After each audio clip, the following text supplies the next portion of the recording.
intensos. Algunos nombres y detalles de esta historia han sido modificados para preservar el anonimato y la confidencialidad. El 12 de agosto de 2016, las cámaras de videovigilancia de una tienda de material de montaña en la ciudad de Port Angeles, en el estado de Washington, captaron a una mujer joven y a un niño. Mercy Morton, de 30 años, y su hijo Dustin, de 13, estaban comprando algunos artículos para una excursión de fin de semana. En la grabación en blanco y negro, a las 10:15 de la mañana, Mercy sonríe al cajero mientras cuenta el dinero, y el niño observa con entusiasmo el escaparate con cuchillos de montaña. Era una mañana soleada como cualquier otra, con una temperatura de 23 grados centígrados. A las 11 de la mañana se subieron a su coche y se dirigieron hacia los densos y impenetrables matorrales del Bosque Nacional Olympic. Nadie volvió a verlos. Su historia podría haberse convertido en otro misterio trágico sin resolver de esos bosques ancestrales, si no fuera porque, tras 7 largos años, la Tierra reveló literalmente su espeluznante secreto. Un secreto que durante todo ese tiempo había estado latente y esperando en la oscuridad total bajo sus pies. El 7 de octubre de 2016, viernes, Mercy Morton, de 30 años, y su hijo Dustin, de 13, se preparaban para un fin de semana que prometía ser un soplo de aire fresco lejos del ajetreo urbano de Seattle. Mercy trabajaba como enfermera y acababa de terminar una serie de turnos nocturnos agotadores. Según su hermana Carol, la mujer había planeado un breve viaje de 2 días para pasar más tiempo con su hijo adolescente antes de que comenzara la temporada de frío. Su destino era el Bosque Nacional Mount Baker Snoqualmie, una enorme masa de naturaleza salvaje conocida por sus densos bosques de coníferas, sus empinadas laderas y su impredecible relieve rocoso. A las 9:15 de la mañana, su todoterreno azul oscuro se detuvo junto a la tienda de equipamiento deportivo Cascades Outdoor Gear, en la localidad de North Bend. Las cámaras de videovigilancia interior captaron a la madre y al hijo entrando en la tienda a las 9:17. Las grabaciones muestran claramente sus rostros sonrientes. Dustin contaba algo con entusiasmo, gesticulando animadamente, mientras que Mercy observaba con atención el escaparate con el equipo de navegación. Según el ticket de caja, emitido a las 9:43 minutos, compraron 2 pares de bastones de senderismo nuevos, una brújula de montaña profesional y 8 barritas energéticas hipercalóricas. Una testigo, la cajera llamada Emma, que les atendió esa mañana, declarará más tarde a la policía que los clientes estaban de muy buen humor.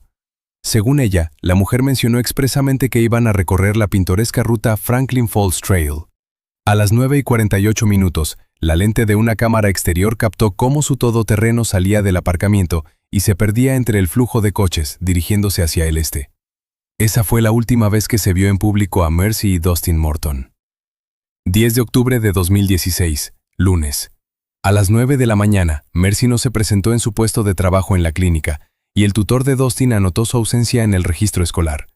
A las 11:30, Carol, tras decenas de llamadas infructuosas al móvil de su hermana, se dirigió a la comisaría del condado de King. El operador registró la denuncia de desaparición de 2 personas a las 11:42 minutos.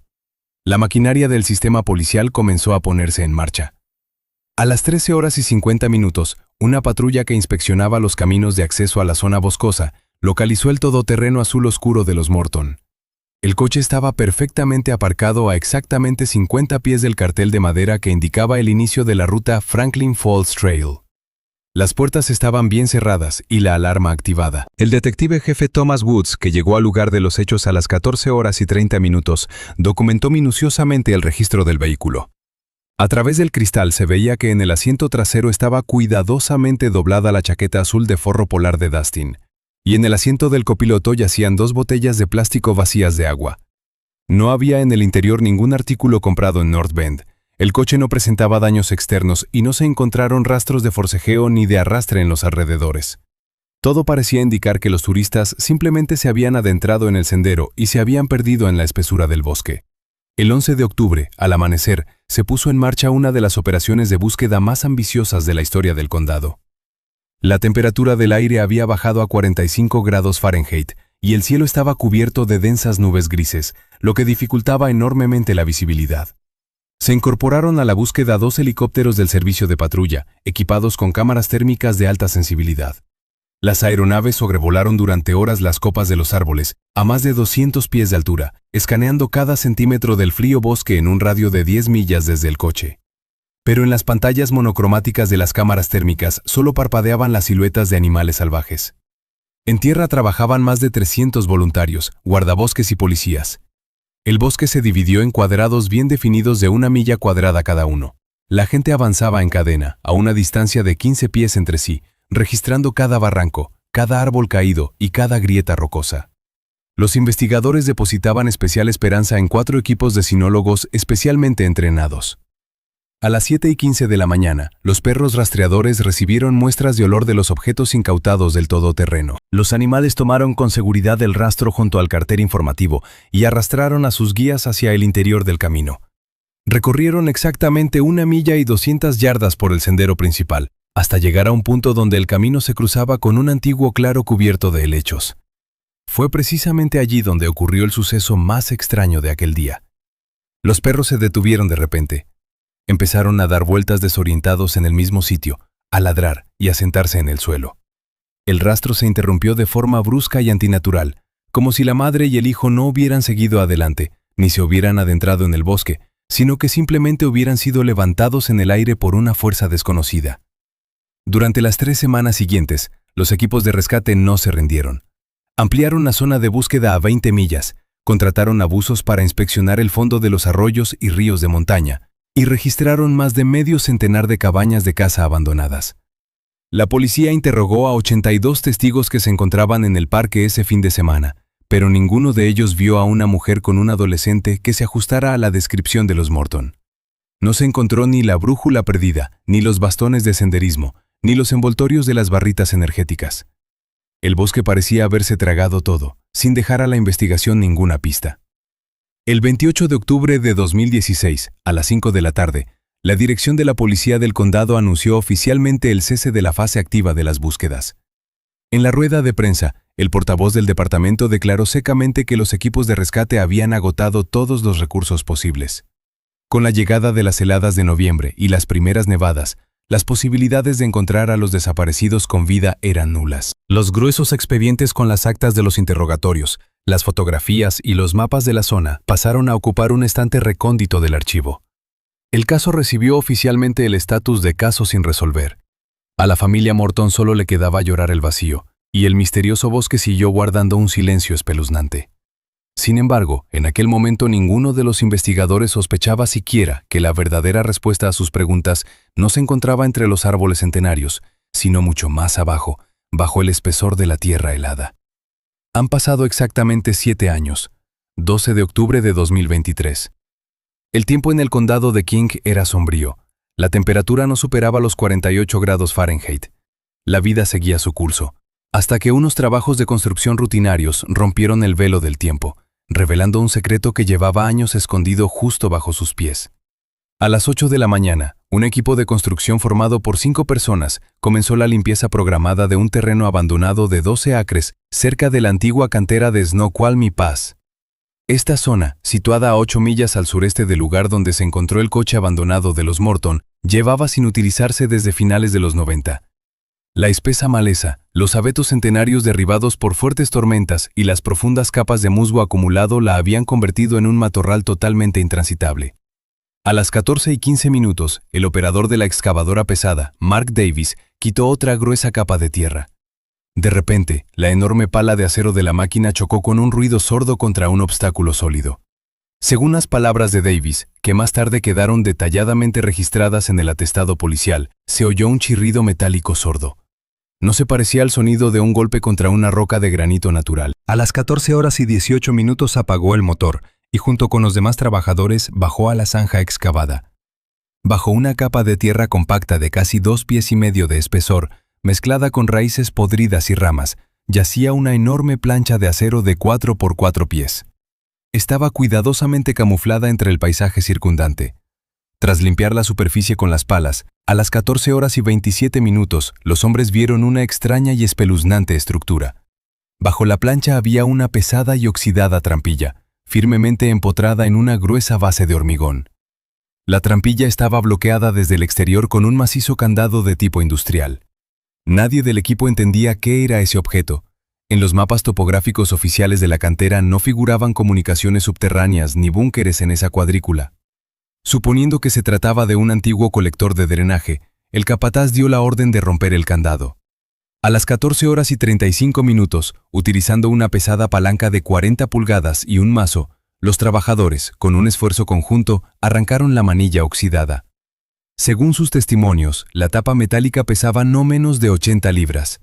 Cuando la echaron hacia atrás con un esfuerzo increíble, un torrente de aire helado y rancio salió disparado del agujero negro.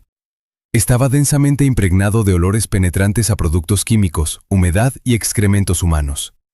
Uno de los obreros encendió una potente linterna táctica y dirigió con cuidado el haz de luz brillante hacia el abismo.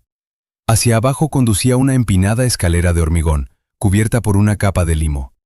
Tras descender 12 pies bajo tierra, los hombres, en estado de shock, se encontraron ante una pared continua de gruesas rejas de hierro. El espacio que tenían ante sí se asemejaba más que nada a una jaula para el confinamiento de grandes animales salvajes.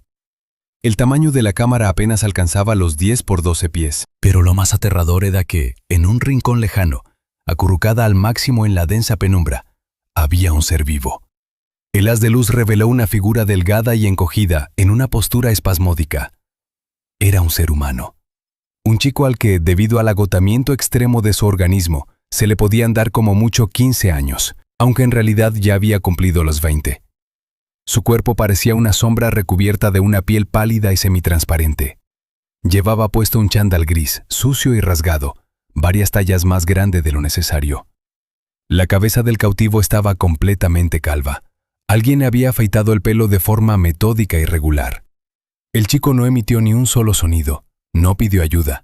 Solo se tapaba los ojos convulsivamente con ambas manos, protegiéndose de la luz cegadora de las linternas, que no había visto en muchos años. Su delgado cuerpo estaba sacudido por un temblor nervioso incontrolable. Según el informe del servicio 911, la llamada de emergencia del capataz, en estado de shock, se recibió a las 14:42. La voz del hombre se quebraba y temblaba mientras gritaba al teléfono que habían encontrado a un hombre demacrado en una auténtica prisión subterránea. Las grabaciones de la conversación registran cómo el operador le pidió 3 veces que se calmara y que indicara con claridad las coordenadas del lugar para enviar a los servicios de emergencia. A las 15:03 llegaron al lugar de los hechos, con las sirenas encendidas, las primeras patrullas de la policía del condado de King y una ambulancia. Los agentes cortaron rápidamente el cerrojo interior de la reja con unas pesadas tijeras hidráulicas. Cuando los médicos sacaron con cuidado al recluso a la superficie, uno de los patrulleros, que llevaba más de 10 años en el departamento, se fijó atentamente en sus rasgos faciales. A pesar del terrible agotamiento y la falta de cabello, reconoció en él al mismo chico de las descripciones que llevaban años colgadas en el tablón de personas desaparecidas. Era Dustin Morton. Había sobrevivido al infierno subterráneo. A las 15:20, la ambulancia partió hacia el centro médico. Los detectives de la Brigada de Homicidios ya habían comenzado a acordonar la zona con cinta amarilla, convirtiendo el lugar en la escena del crimen. Al bajar a la jaula para el examen inicial, los expertos forenses iluminaban minuciosamente cada centímetro del suelo sucio. Encontraron un cubo de plástico para residuos, un colchón fino y sucio, y un cuenco con restos de comida seca. Sin embargo, el aire del búnker pareció de repente aún más frío, cuando el investigador principal se dio cuenta de un detalle crítico y paralizante. El tamaño de la habitación, el número de camas y el estado general de la celda indicaban que estaba diseñada exclusivamente para una sola persona.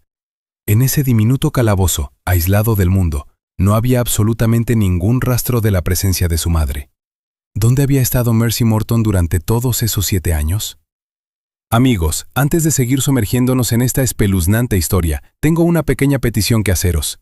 Por favor, suscribíos al canal, dadle a me gusta a este video y dejad cualquier comentario.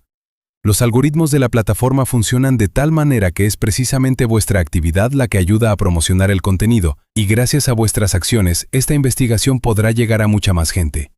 Gracias por vuestro apoyo. Y ahora volvamos a los hechos. El 12 de octubre de 2023, a las 16:45, una ambulancia llegó al servicio de urgencias del Centro Médico Harborview, en la ciudad de Seattle. El paciente, Dustin Morton, de 20 años, fue trasladado inmediatamente a una sala de cuidados intensivos aislada, bajo vigilancia armada las 24 horas por parte de la policía local. Según el informe médico preliminar firmado por el médico de guardia a las 17:30 horas, el joven se encontraba en un estado de profundo shock psicológico y físico. Su peso era de apenas 44,5 kilogramos, y su piel presentaba un tono grisáceo y poco saludable debido a la falta de exposición a la luz solar durante muchos años. Las enfermeras anotaron en la historia clínica que el paciente evitaba con pánico cualquier contacto visual. Cuando, a las 18:00 horas, un miembro del personal dejó caer accidentalmente una bandeja metálica médica sobre el suelo de baldosas, Dustin se estremeció físicamente, se acurrucó al instante en posición fetal en la cama del hospital y se tapó los oídos con fuerza con ambas manos. No emitía ningún sonido. Sus reacciones recordaban por completo el comportamiento de un animal salvaje acorralado. Los psicólogos especializados en crisis y los investigadores experimentados necesitaron largas semanas de trabajo diario y extremadamente cuidadoso para superar el muro de silencio absoluto. No fue hasta el 2 de noviembre de 2023, a las 10:15 de la mañana, cuando Dustin comenzó a encadenar palabras sueltas en frases cortas y entrecortadas. Los interrogatorios se llevaban a cabo en una sala especial con la iluminación reducida al mínimo y se grababan con una cámara oculta. Según las transcripciones de esas conversaciones de muchas horas, el joven no mencionó ni una sola vez el nombre real de su secuestrador, ya que simplemente nunca lo había oído. Se refería a ese hombre aterrador exclusivamente con una sola palabra: el amo. Durante la sesión del 5 de noviembre, a las 14:30, el investigador le preguntó con cautela por los primeros días de su cautiverio. Según Dustin, el amo le afeitó todo el pelo de la cabeza durante la primera semana de su encarcelamiento. El cautivo lo explicó así. El secuestrador le dijo directamente que este doloroso procedimiento era necesario para borrar por completo su pasado, destruir cualquier recuerdo de su vida anterior y quebrantar definitivamente su voluntad de resistencia. El afeitado se convirtió en un duro ritual periódico de sometimiento que se repetía sin piedad cada 14 días durante 7 años. El 7 de noviembre, a las 9:40, los psicólogos abordaron el tema más doloroso: el mismo día de la desaparición. A partir del relato del chico, se logró reconstruir los terribles acontecimientos de aquel otoño. Recordaba cómo él y su madre caminaban por un estrecho sendero forestal. Un hombre desconocido con una máscara hermética apareció de repente entre los densos árboles de coníferas y les roció al instante gas químico directamente en la cara. Dustin solo recordaba un dolor ardiente en los pulmones y cómo el suelo frío se desvaneció bruscamente bajo sus pies. Cuando el efecto de la droga pasó y el joven recuperó el conocimiento, ya yacía sobre un colchón fino y sucio en el frío suelo de hormigón de una celda subterránea. Estaba completamente solo. A él y a Mercy lo separaron sin piedad en ese mismo instante en el bosque oscuro, y nunca más volvió a ver a su madre. Los años siguientes se convirtieron en un horror monótono y absoluto. Según las declaraciones recogidas en el acta del 10 de noviembre de 2023, Dustin vivía en un estado de aislamiento total y absoluto. La habitación estaba tan insonorizada que el chico solo oía su propia respiración. 2 veces por semana, el amo le pasaba en silencio recipientes de plástico con comida y botellas de agua a través de una pequeña ventanilla especialmente equipada en la gruesa puerta de acero. Pero lo peor era el terror psicológico. Cada noche, a las 20 en punto, de un altavoz oculto resonaba la voz metálica y distorsionada del amo. Este dictaba estrictas normas de conducta. Estaba prohibido hacer ruido, llorar o tocar los barrotes. Por la más mínima falta, el secuestrador castigaba al cautivo con la oscuridad, apagando la tenue bombilla durante varios días. Los investigadores escuchaban estos relatos con un sudor frío. Cada detalle indicaba que el criminal tenía conocimientos de ingeniería y una metódica crueldad, habiendo creado una trampa subterránea perfecta. Entendían que el maníaco que había mantenido al chico en tales condiciones durante años seguía en libertad. Y mientras la policía intentaba trazar el perfil psicológico de ese monstruo, el 12 de noviembre a las 11:50, los expertos forenses, que seguían desmontando el sistema de ventilación en la cantera abandonada, descubrieron de repente, en una carcasa metálica oxidada, un sello de fábrica medio borrado con un número de serie único. El 13 de noviembre de 2023, el terreno de la antigua cantera de Snoqualmie Pass parecía una base militar. Un equipo de 12 expertos de la policía del condado de King inició una operación para desmontar por completo la jaula subterránea. Se acordonó el área en un radio de 1,5 millas con una doble cinta amarilla y se prohibieron temporalmente los vuelos de cualquier aeronave civil sobre todo el bosque. Según el informe de los forenses, el búnker hallado resultó ser una estructura de ingeniería increíblemente compleja. Las paredes de la cámara tenían un grosor exacto de 8 pulgadas de hormigón armado monolítico. Detrás de esta se encontraba una capa de espuma de poliuretano densa de 4 pulgadas de grosor, y la superficie interior del subterráneo estaba revestida con paneles acústicos de la más alta calidad industrial. Esta ingeniosa construcción garantizaba un aislamiento total. Incluso si una persona gritara con todas sus fuerzas en el interior, en la superficie, a solo 15 pies de altura, el nivel de ruido sería de 0 decibelios absolutos. El desconocido criminal había creado un agujero negro acústico perfecto, que absorbía por completo todos los sonidos de súplica de socorro. Sin embargo, como bien saben los investigadores experimentados, no existen los crímenes perfectos. Una persona dentro de un cubo de hormigón hermético no podría haber sobrevivido tantos años sin un suministro constante de oxígeno fresco. A las 14 horas y 45 minutos, el equipo de investigación centró toda su atención en la búsqueda del sistema de soporte vital de la cámara. Los expertos excavaron con extrema precaución una estrecha zanja a lo largo de un tubo de plástico de 6 pulgadas de diámetro que salía del suelo a 40 pies de la trampilla principal. Estaba hábilmente camuflada bajo el tronco caído de un enorme pino muerto. Justo allí, a 3 pies de profundidad bajo las raíces podridas del árbol, los forenses descubrieron una caja metálica hermética. Dentro de esa caja se encontraba un sistema autónomo de ventilación y climatización. Su corazón era un enorme filtro industrial de purificación de aire, normalmente diseñado para un uso ininterrumpido en laboratorios químicos. A las 15:30, un técnico comenzó a eliminar, con ayuda de un disolvente químico especial, las capas de óxido acumuladas durante años en la carcasa metálica. El trabajo exigía una precaución increíble y duró casi 2 horas. A las 17:18, bajo la luz de potentes lámparas halógenas, se hicieron visibles con claridad en la superficie de acero el sello de fábrica y el número de serie del producto, compuesto por 12 caracteres. Este primer error fatal del ladrón proporcionó a la policía la única pista real en todo este tiempo. El 14 de noviembre a las 8 de la mañana, la policía envió de inmediato una solicitud oficial a la corporación que se dedicaba a la fabricación de estos sistemas industriales. La respuesta del servicio de seguridad de la empresa llegó a las 11:40 minutos. El número de serie correspondía sin duda a un lote de equipos fabricado a principios de 2015. Este filtro en concreto se vendió oficialmente el 16 de marzo de 2015, exactamente 18 meses antes de aquel trágico día en que la familia desapareció en el Bosque Nacional.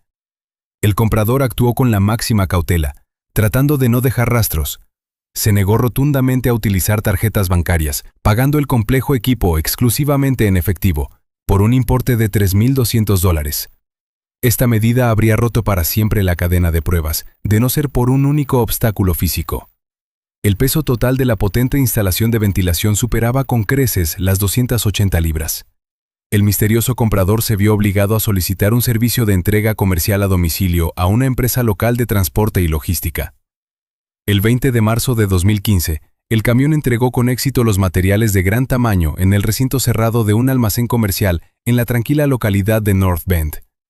Era precisamente la localidad donde la madre y el hijo habían comprado el equipo por última vez. Los detectives consultaron de inmediato las declaraciones de impuestos, los registros municipales y los contratos de alquiler de inmuebles comerciales de ese largo periodo.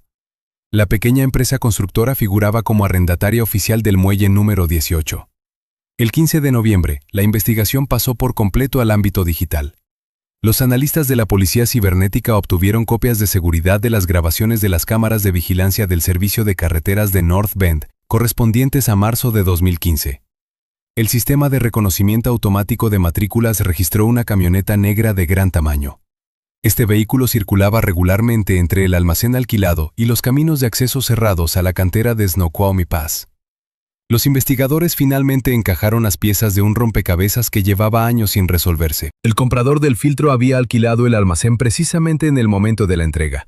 Según los contratos municipales, tenía acceso legal al terreno de la cantera abandonada. Su licencia profesional vigente confirmaba sus profundos conocimientos sobre el trabajo con hormigón y las comunicaciones subterráneas. A las 18:45, los detectives principales se reunieron en la sala de conferencias principal de la comisaría. En la gran pantalla apareció una foto nítida del conductor de la camioneta negra. El constructor de la prisión subterránea no era en absoluto un vagabundo. Tenía el aspecto de un miembro de la comunidad exitoso y tranquilo.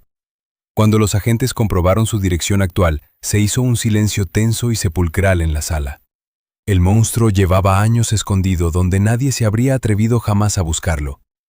El 16 de noviembre de 2023, a las 9:15 de la mañana, sobre la mesa del detective jefe Thomas Woods, se posó una pesada carpeta con el expediente completo del principal sospechoso.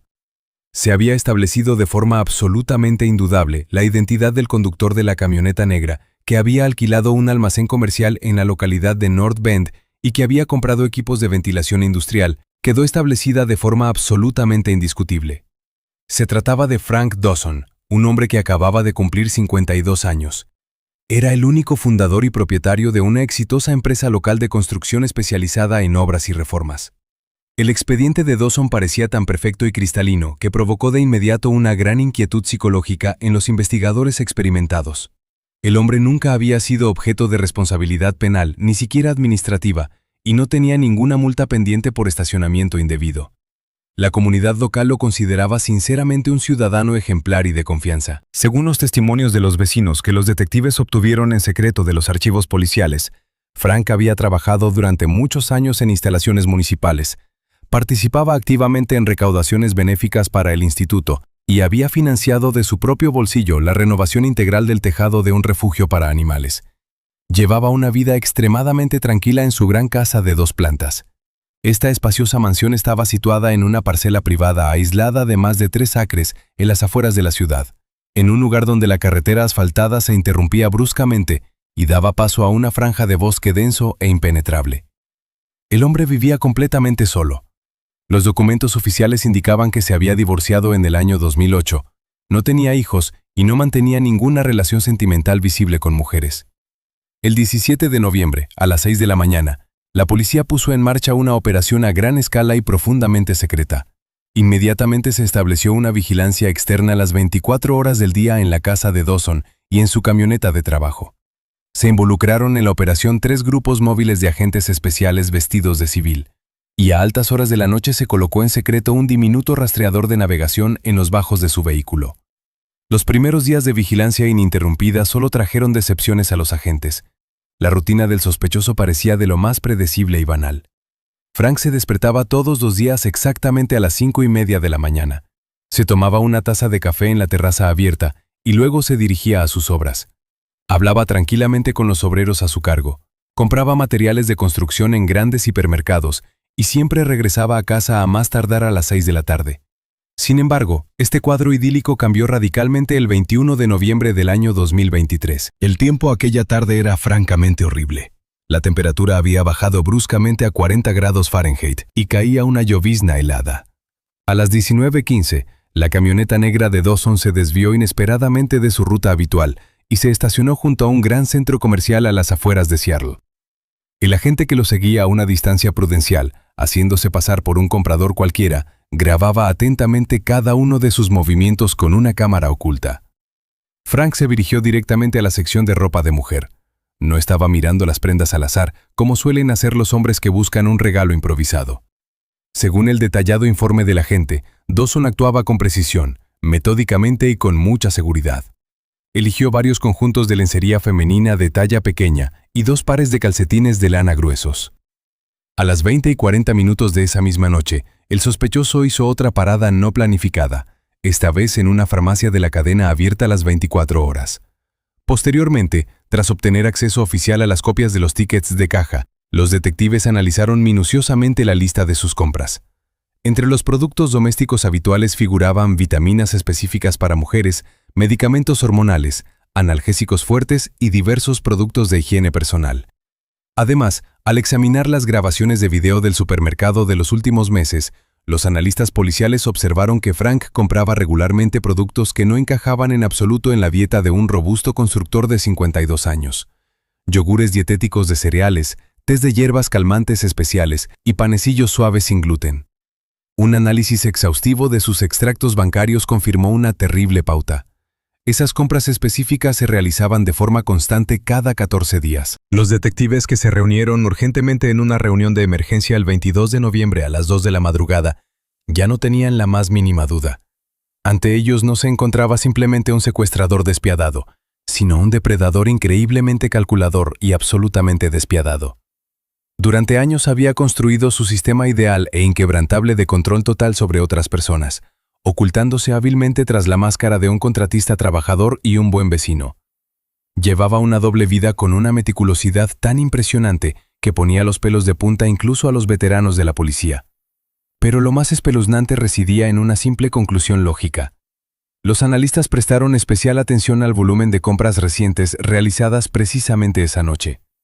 En la jaula de hormigón de la antigua cantera, de donde acababan de rescatar a un Dustin físicamente agotado, el chico consumía una comida totalmente diferente, más tosca, y desde luego no necesitaba vitaminas específicas para mujeres ni ropa interior femenina de tallas pequeñas. Frank Dawson estaba satisfaciendo en ese mismo momento las necesidades fisiológicas de una persona completamente diferente. Años de minuciosa planificación y la presencia constante de productos destinados exclusivamente a una mujer adulta solo apuntaban a una cosa. Mercy Morton, o bien otra víctima aún desconocida para la investigación, seguía viva. Seguía estando bajo el control absoluto de ese maníaco, aislada del mundo en alguna otra prisión subterránea perfectamente oculta. A las 3:15 de la madrugada del 23 de noviembre, el localizador GPS del coche del sospechoso emitió de repente una señal de movimiento. La camioneta negra de Frank Dawson, sin luces encendidas, salió lentamente por la pesada verja de su finca y se disolvió al instante en la densa oscuridad de la niebla, dirigiéndose a toda velocidad hacia el norte, alejándose de las luces de la ciudad. En la caja del vehículo, los agentes lograron divisar varios contenedores de plástico grandes y bien cerrados. El depredador se dirigía a su enésima cita nocturna con su secreto más aterrador. Y ahora, a los investigadores solo les quedaba una cosa: no perderlo de vista en aquella impenetrable oscuridad del bosque. 24 de noviembre de 2023. La temperatura del aire fuera apenas alcanzaba los 35 grados Fahrenheit. Una espesa niebla matinal envolvía como un denso manto húmedo el exclusivo barrio residencial de North Bend, reduciendo la visibilidad en las carreteras al mínimo absoluto. Justo en ese momento, a las 5:45 de la mañana, 3 furgonetas blindadas negras, sin sirenas ni luces intermitentes, se detuvieron silenciosamente a 200 metros de la finca privada de Frank Dawson. La casa se alzaba en un terreno apartado y totalmente aislado de más de 3 acres, rodeado de forma segura por una alta valla con sistemas de videovigilancia y por centenarios árboles coníferos que ocultaban el recinto de miradas ajenas. Daba comienzo la operación oficial para detener al criminal más enigmático y peligroso de la historia del condado de King. El Escuadrón Táctico Especial de Respuesta Rápida, compuesto por 18 combatientes profesionales con equipo de asalto pesado, se dividió en 3 grupos independientes. Superaron en silencio el perímetro exterior de seguridad. Según el protocolo de la operación, cada segundo era crucial. Los investigadores principales temían seriamente que Dawson, al disponer de un sistema de alerta temprana extremadamente sofisticado, pudiera detectar la llegada de la policía en sus monitores e intentar destruir las pruebas. O lo que es peor, podría activar algún mecanismo de destrucción a distancia en su subterráneo, aún desconocido, donde, según sospechaban, se encontraba Mercy Morton. A las 6 en punto, el comandante del grupo de asalto dio la orden de irrumpir. Un pesado ariete de acero golpeó con una fuerza increíble la maciza puerta de entrada de roble, derribándola junto con el marco reforzado.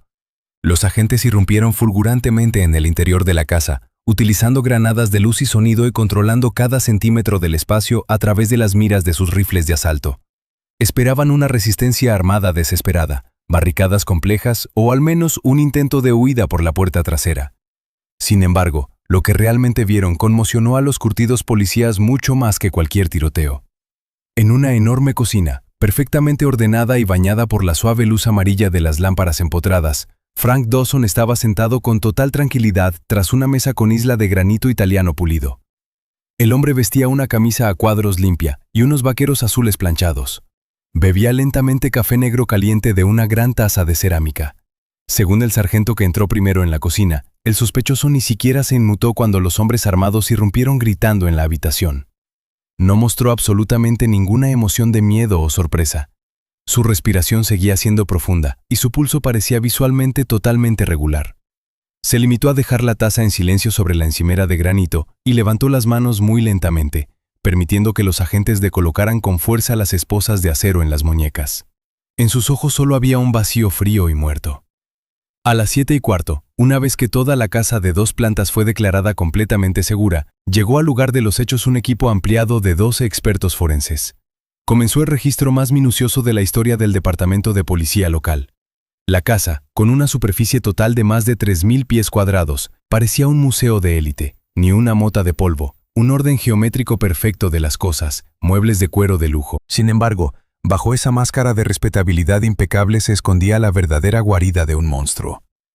A las 10:30, el despacho de la primera planta del edificio llamó la atención profesional de los detectives.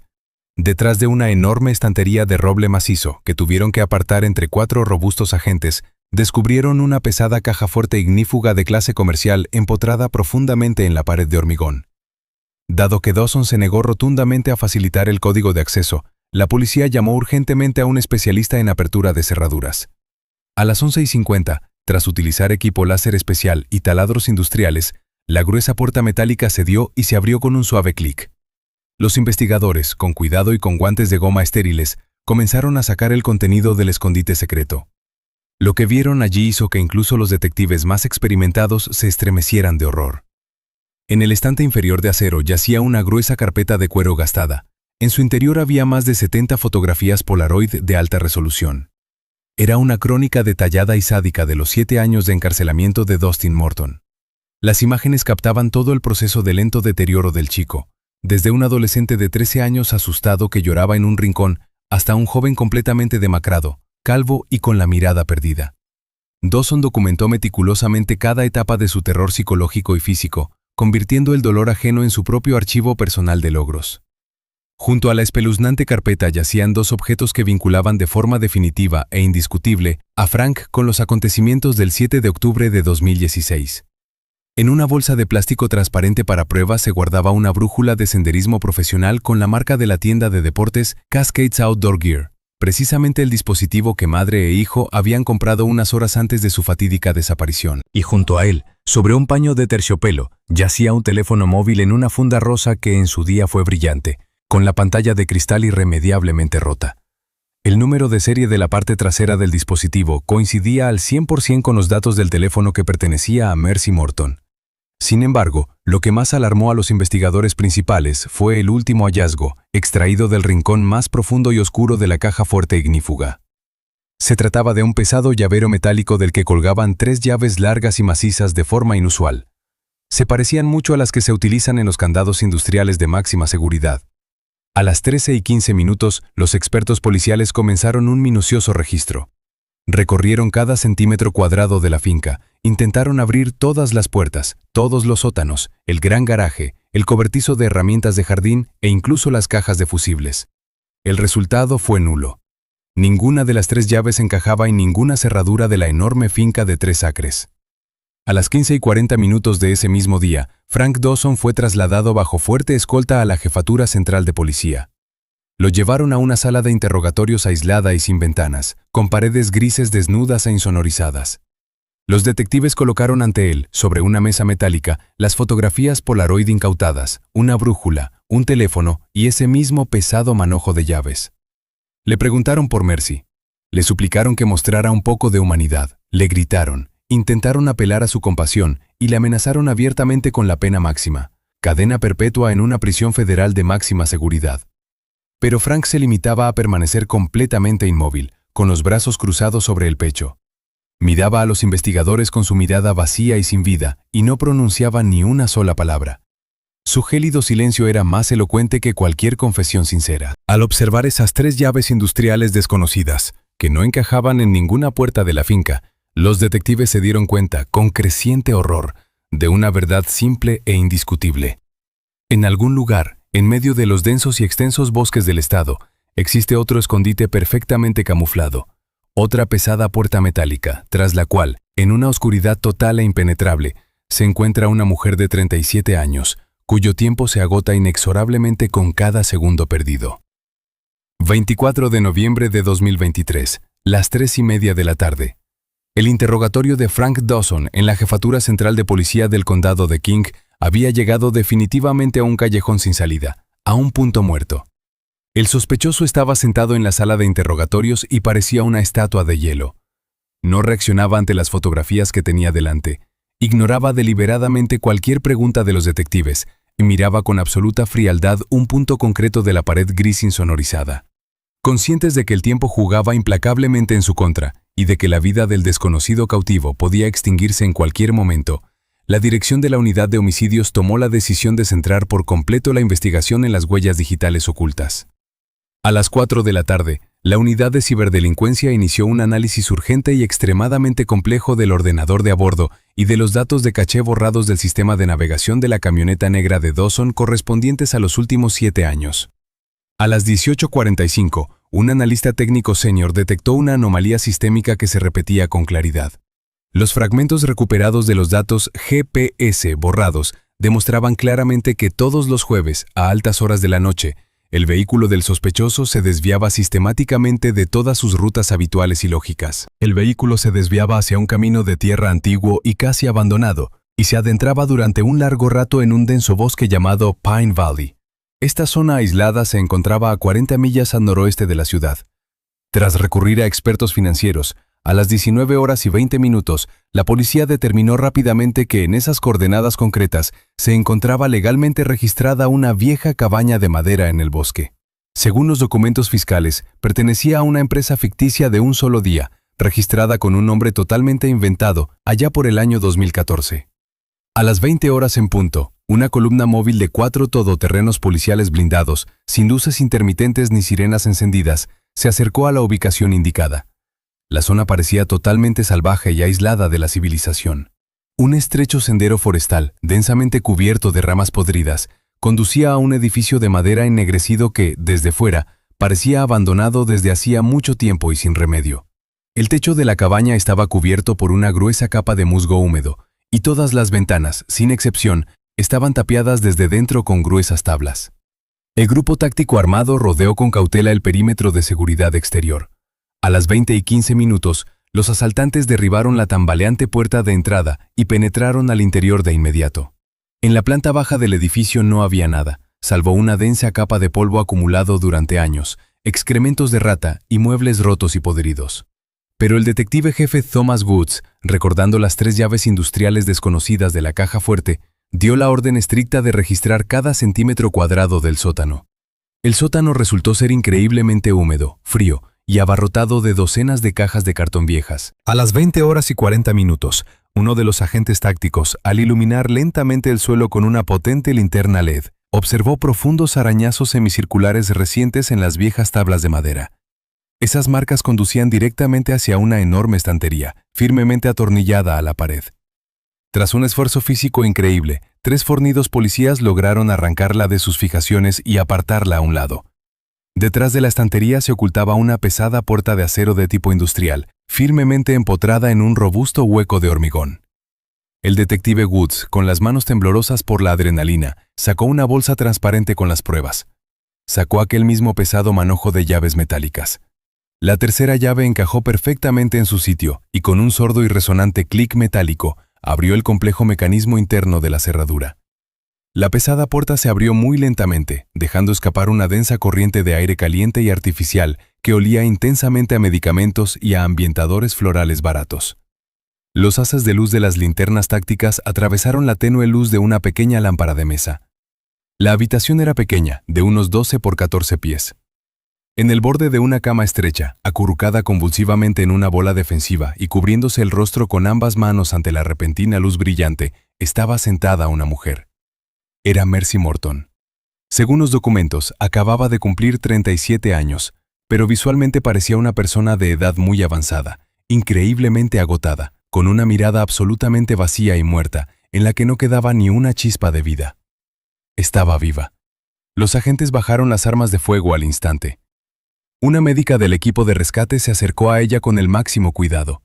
Según el informe oficial detallado de la operación, la médica le dijo a Mercy, con voz tranquila y lo más tranquilizadora posible, que la pesadilla interminable por fin había terminado. Le comunicó directamente que su secuestrador había sido detenido, que ahora era completamente libre, y, lo más importante, que su hijo Dustin había sido encontrado con vida y se encontraba ahora a salvo en un hospital bajo custodia. Los investigadores esperaban sinceramente ver lágrimas de alegría, o al menos de alivio, pero la reacción posterior de la mujer hizo que se le helara la sangre en las venas incluso a los curtidos combatientes de las fuerzas especiales. Mercy no corrió a su encuentro. En lugar de eso, de repente lanzó un grito de dolor desgarrador, inhumano y animal. cayó con fuerza sobre el suelo frío. Comenzó a retorcerse histéricamente en fuertes convulsiones y a arañarse la cara hasta hacerse sangre. Solo unos días después, tras un largo y complejo trabajo con los principales psiquiatras de crisis del estado, la policía pudo comprender por fin toda la insondable profundidad del sadismo de Frank Dawson. Resultó que, en la primera semana de su cautiverio, en octubre de 2016, él se presentó en la celda de Mercy. El maníaco le llevó una chaqueta infantil de forro polar azul, sucia y rasgada, empapada de sangre real, y, con total frialdad, le dijo que Dustin había muerto trágicamente por una hemorragia ya el primer día en el bosque. Durante todos esos 7 largos años, la mujer vivió sumida en un dolor negro e insoportable, llorando cada día a su único hijo. El criminal destruyó deliberada y metódicamente su esperanza, quebrando por completo su voluntad y su psique. Conscientemente convirtió a la que una vez fue una madre fuerte en un caparazón perfectamente sumiso y quebrantado. Cuando la ambulancia con Mercy Morton a bordo salió lentamente del oscuro bosque de Pine Valley, el detective Woods se quedó de pie junto a las puertas de acero abiertas del espeluznante búnker. El sistema policial había salido victorioso. La policía había encontrado con vida a las 2 personas desaparecidas y el despiadado monstruo esperaba con seguridad su juicio en una celda de aislamiento. Sin embargo, en el denso aire nocturno seguía flotando una sensación increíblemente pesada y opresiva de pérdida irreversible. Las cadenas físicas se habían quitado definitivamente, pero ¿podrían las 2 personas más queridas, cuyas mentes habían sido tan cruelmente destrozadas por la mentira y los años de aislamiento, volver a ser alguna vez una verdadera familia, o la sombra psicológica de su secuestrador se interpondría ahora para siempre entre ellos? 27 de noviembre de 2023. Las 11:30 de la mañana. Centro Médico Harborview, en la ciudad de Seattle. Tras 3 días de estabilización del estado físico y psicológico de ambas víctimas, el Consejo de Médicos tomó la decisión más importante. Había llegado el momento del reencuentro, en cuya posibilidad nadie había creído durante 7 largos años. Según los registros del diario médico y el testimonio de la enfermera de guardia, Sarah Jenkins, Mercy Morton, acompañada por los médicos, se acercó lentamente a la sala de cuidados intensivos. La mujer, cuyo peso apenas superaba los 95 kilos, parecía absolutamente frágil. Cuando se abrieron las enormes puertas, cruzó el umbral y se quedó paralizada al instante. En la cama del hospital estaba sentado un hombre de complexión adulta. Tenía la cabeza completamente calva, el rostro demacrado y la piel de un tono pálido y enfermizo. No era en absoluto aquel vivaz niño de 13 años al que había visto por última vez aquella soleada mañana de otoño de 2016. Según Jenkins, en la habitación reinaba un silencio casi insoportable. Mercy dio unos pasos vacilantes hacia adelante. Observaba con avidez los rasgos afilados del rostro del joven de 20 años, tratando desesperadamente de encontrar en él a su hijo. Cuando Dustin levantó sus ojos asustados y se estremeció al oír sus pasos, Mercy pronunció su nombre en un susurro. El chico no respondió con ninguna palabra, pero las lágrimas le rodaron por las mejillas. Ella se abalanzó sobre él y se abrazaron con fuerza. La madre destrozada y el hijo adulto lloraban en silencio, sin soltarse el uno al otro, como si temieran con pánico que ese momento fuera otra cruel ilusión del secuestrador. Sus almas estaban destrozadas por años de aislamiento, pero en ese instante se dieron cuenta de lo más importante. Ambos habían sobrevivido. El 14 de febrero de 2024, a las 9 de la mañana, en el imponente edificio del Tribunal del Condado de King, comenzó el acto final de esta espeluznante historia. El juicio atrajo una enorme atención de los medios de comunicación nacionales. La sala del tribunal estaba abarrotada, pero en su interior reinaba un silencio sepulcral cuando el acusado, vestido con el uniforme naranja de la prisión, fue conducido al recinto escoltado por guardias. Frank Dawson, de 52 años, parecía absolutamente tranquilo. Su rostro no mostraba ni una pizca de arrepentimiento o miedo. La fiscalía había preparado un monumental conjunto de pruebas que aniquilaba cualquier posibilidad de defensa. El fiscal fue mostrando paso a paso al jurado el panorama de la doble vida del contratista. En las pantallas gigantes se mostraron tickets de caja de la compra de artículos femeninos y planos detallados del sistema de ventilación. Los peritos forenses presentaron pruebas físicas procedentes de 2 lugares distintos. 74 fotografías Polaroid de un Dustin demacrado, el teléfono móvil de Mercy y una brújula. Pero la prueba más espeluznante fue una chaqueta azul de niño rasgada. El análisis forense de ADN confirmó de manera irrefutable que la sangre seca en la tela pertenecía a Dustin. El maníaco le infligió deliberadamente al chico varios cortes superficiales en los primeros días de su cautiverio, para empapar la ropa de sangre fresca y dotar a su sádica mentira ante la madre de un realismo aterrador. El 21 de febrero llegó el turno de los testimonios clave. Dustin no pudo estar presente físicamente debido a un síndrome postraumático extremadamente grave. Su declaración se transmitió a través de una videoconferencia protegida desde una sala cerrada. Con voz seca y monótona, relató los años que pasó en la jaula de hormigón de la cantera, el terror psicológico diario y las reglas inhumanas del llamado amo. Después de él, testificó ante el tribunal Mercy Morton. Su emotivo testimonio sobre cómo durante 7 años lloró cada día a su hijo supuestamente muerto, mirando la tela ensangrentada en el sótano de la cabaña forestal de Pine Valley, hizo llorar incluso a los miembros del jurado más curtidos. Ese mismo día, a las 11:30, el juez remitió el caso al jurado. Solo necesitaron unas horas para llegar a un veredicto unánime. A las 14:20, el portavoz del jurado leyó el veredicto. En todos los puntos de la acusación, totalmente culpable. El juez no dudó ni un segundo. Frank Dawson fue condenado, con toda justicia, a cadena perpetua en una prisión federal de máxima seguridad, sin derecho a libertad condicional ni a apelación. Es muy difícil calificar este final como un clásico final feliz. La vida real es mucho más cruel que el cine. Años de traumas psicológicos y físicos extremadamente profundos no se pueden borrar de la memoria con una simple sentencia judicial. Mercy y Dustin nunca olvidarán esos 7 años de oscuridad insondable, y el complejo proceso de su recuperación durará toda la vida. Pero hoy dan sus primeros y muy cautelosos pasos hacia la luz salvadora. Empiezan a construir una nueva vida, apoyándose mutuamente con firmeza, por fin completamente libres de la opresiva sombra de su secuestrador.